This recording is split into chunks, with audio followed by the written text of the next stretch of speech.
रामायण मानस की एक चौपाई है, मोहिनी नारी नारी के रूपा। नारी ना मोह नारी के रूपा। हाँ, पन्नागिरी ये नीति अनुरूपा। इसकी व्याख्या, नारी नारी पर मोहित नहीं होती। जैसे स्त्री है ना, कोई दूसरी स्त्री कितनी भी सुंदर हो पर बगल वाली कहेगी उसे दूसरी नारी कभी सुंदर नहीं लगती। नारी को पुरुष सुंदर लगता है और पुरुष को नारी सुंदर लगती है। यदि किसी पुरुष में कोई पुरुष मोहित हो जाए तो वो सुंदरता की पराकाष्ठा है, और किसी नारी में नारी मोहित हो जाए तो वो सुंदरता की पराकाष्ठा है। लेकिन ये दूसरी चौपाई रामचरितमानस में आती है कि रंग भूमि जब सिय पगधारी तो देख रूप मोहे नर नारी। एक तरफ तो लिखा है कि नारी ना मोह नारी के रूपा जी, फिर उसी रामायण में दूसरी तरफ गोस्वामी जी लिख रहे हैं कि सीता जी जब आई तो रूप देखी मोहे नर नारी। तो जब नारी को देख करके नारी मोहित नहीं होती तो सीता को देख करके नारियां क्यों मोहित हो गईं? तो कहा गया कि सीता कोई सामान्य स्त्री नहीं थी, वो जगत जननी है, तो उनको देख के तो सम्मोहित होती। और मैंने बोला कि जो नारी नारी को देख के मोहित हो जाए तो वो सुंदरता की पराकाष्ठा है। स्त्रियां कभी स्त्रियों में मोहित नहीं होती, लेकिन यदि हो गई तो समझ लो कि वो सुंदरता की चरम सीमा है। महाराज जी, भक्ति में एकाग्रता कैसे लाएं? कभी नाम जप में रुचि लगती है तो कभी नहीं लगती है। इसके लिए लंबा सत्संग चाहिए, अध्ययन जी। गीता, रामायण, महाभारत, पुराण जी। इन सब ग्रंथों का, उपनिषद, वेदांत, इन सब का थोड़ा थोड़ा अध्ययन चाहिए। अध्ययन और सत्संग, अध्ययन सत्संग, और अपना काम जो कर रहे हो पढ़ाई चलती है, ये सब करते हुए थोड़ा थोड़ा स्वाध्याय और सत्संग होगा, तब मन एकाग्र होगा। संसार की आपाधापी, उथल पुथल, देखा देखी में शांति किसी को नहीं है। जो आध्यात्म से जुड़ा है, धर्म से जुड़ा है, लंबे समय तक सत्संग करोगे तो कंट्रोल आएगा। जैसे बंदर को मंदारी बार बार सिखाता है तो मंदारी के इशारों पे नाचने लगता है बंदर, मतलब सीख गया। प्रैक्टिस, तो आप भी प्रैक्टिस करिए, कंट्रोल होगा। मन को सत्संग से जोड़िए, सब कंट्रोल होगा। ठीक है महाराज जी, ब्रह्मचर्य का पालन करते हुए अपनी दिनचर्या को कैसे सुधारें? ब्रह्मचर्य तो क्या है कि किसी स्त्री की ओर मन ना जाए। जी जी, वो तो नहीं। पराई स्त्री, पराई पुरुष की ओर मन ना जाए, यही ब्रह्मचर्य है। और दिनचर्या ऐसी हो कि मुख्य हम सवेरे जागें और भगवत चिंतन के बाद अपनी पढ़ाई, हम जो काम कर रहे हैं उस काम को भक्ति मान लें।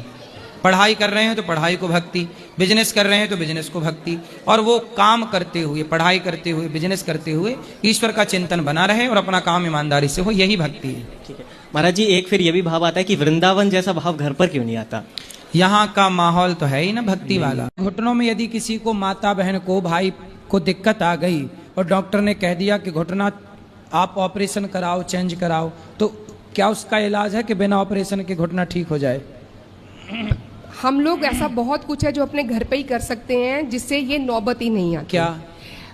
ये जो हमारे घुटनों को ऑपरेशन करना पड़ता है ना, या जो हम कहते हैं उम्र के हिसाब से दर्द होने लग गए, आजकल छोटी उम्र में भी होने लग गए, उसका एक कारण यही है कि जो हमारा खाना है उसमें फैट नहीं है, उसमें घी नहीं है, वो जो चाहिए, ग्रीस खत्म होगी बोलते हैं ना, तो वो ग्रीस क्यों खत्म हो गई?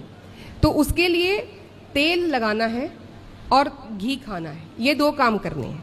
जितना तेल आप अपने घुटनों पे लगाएंगे, कुछ समझ में नहीं आता तो तिल का तेल लीजिए। जब भी आयुर्वेद में तेल की बात होती है तो मतलब तिल का तेल, तो तिल का तेल है, उष्ण है, और जो हमारे दर्द होते हैं वो वायु के कारण होते हैं। वायु ठंडी होती है तो तिल का तेल गर्म होता है। वायु रुक्ष होती है, ड्राई होती है, तिल का तेल स्निग्ध होता है। वायु हल्की होती है और जो तिल का तेल है वो भारी होता है। तो ये उसको बैलेंस करने के लिए बहुत ज़रूरी है। तो एक कॉटन का इतना बड़ा आप टुकड़ा काट लीजिए, तिल के तेल को थोड़ा गरम कर लेना है, इतना गरम करना है कि यहाँ पे हम सह सकें अपने उल्टे हाथ पर। उसमें उसको, उस रुई के जो हमने टुकड़ा काटा उसको भिगो के और घुटने के ऊपर रख देना है, कुछ नहीं करना। तेल में भिगो के? जी हाँ, और घुटने पर रख लो। बिल्कुल। उस तेल को आप चाहे हल्दी से सिद्ध कर लें, उसमें हल्दी पका लें और लहसुन पका लें, और भी अच्छा हो जाएगा। लेकिन अगर हम लोग ये करते हैं इतना नियमित रूप से, डेली करने भर से, महाराज जी हम चमड़ी पे कुछ भी लगाते हैं तो मैं प्रश्न करना चाहूंगी सबसे कि चमड़ी पे क्रीम लगाते हैं ना सब लोग, कहाँ जाती है क्रीम? हमारी माताएं बहनें तो फेयर एंड लवली लगा लगा के खूब गोरी होना चाहिए, हुई नहीं।